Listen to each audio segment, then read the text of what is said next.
ஈத்தாபுரம் பேரூராட்சி மக்களே, 9வது வார்டு இரும்புலிக்கரையில் மனமகிழ் மன்றம் என்ற தனியார் மதுபான கூடத்திற்கு ஈத்தாபுரம் பேரூராட்சி அனுமதி கொடுத்திருக்கும் இந்த கட்டடம் 3050 சதுர அடி உள்ளது. சட்டப்படி 2000 சதுர அடிக்கு மேல் பரப்பளவுள்ள வியாபார கட்டட அனுமதி பெற வேண்டும் என்றால் பேரூராட்சியில் அனுமதி பெற முடியாது. டவுன் பிளானிங் அலுவலகம் நாகர்கோவில் அல்லது திருநெல்வேலியில் போய்தான் வியாபார கட்டட அனுமதி வாங்க முடியும்.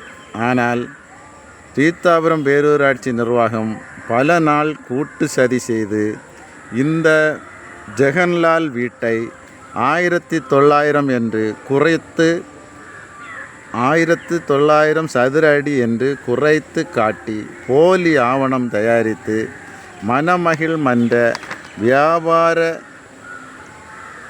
அனுமதியை கொடுத்துள்ளார்கள்.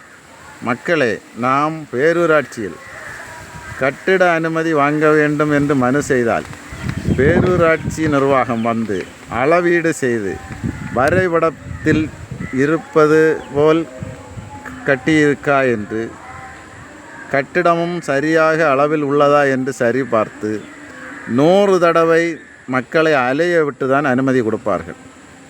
ஆனால் பேரூராட்சி நிர்வாகம் ஜெகன்லாலுடன் இணைந்து கூட்டு சதி செய்து முறைகேடாக இந்த மனமகிழ் மன்ற வியாபார அனுமதியை கொடுத்துள்ளார்கள். பேரூராட்சி தலைவர் எட்வின் ஜோஸுக்கும் தெரிந்தே இந்த முறைகேடு நடைபெற்றுள்ளது. இந்த முறைகேட்டில் பல லட்சம் ரூபாய் புழங்கியுள்ளதாக மக்களிடம் செய்தி பரவி வருகிறது.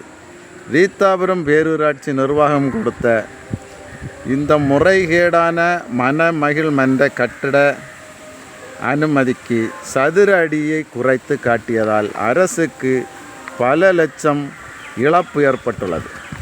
இந்த இழப்பை கூட்டு சதி செய்து முறைகேட்டில் ஈடுபட்ட பேரூராட்சி நிர்வாகத்திடமிருந்து தண்ட வசூல் செய்ய வேண்டும். இந்த முறைகேட்டில் ஈடுபட்ட அனைவரையும் பணி நீக்கம் செய்து வழக்கு பதிவு செய்து கைது செய்ய வேண்டும். பேரூராட்சி தலைவர் எட்வின் ஜோஸ் இனியும் மக்களை ஏமாற்ற உள்ளிருப்பு போராட்டம் என்ற நாடகங்களை நடத்தாமல் முறைகேடாக கொடுத்த மனமகிழ் மன்ற வியாபார கட்டட அனுமதியை மன்றத்தில் தீர்மானம் கொண்டு வந்து ரத்து செய்ய வேண்டும். பேரூராட்சி உறுப்பினர்கள் அனைவரும் அதற்கு ஆதரவாக இருப்பார்கள்.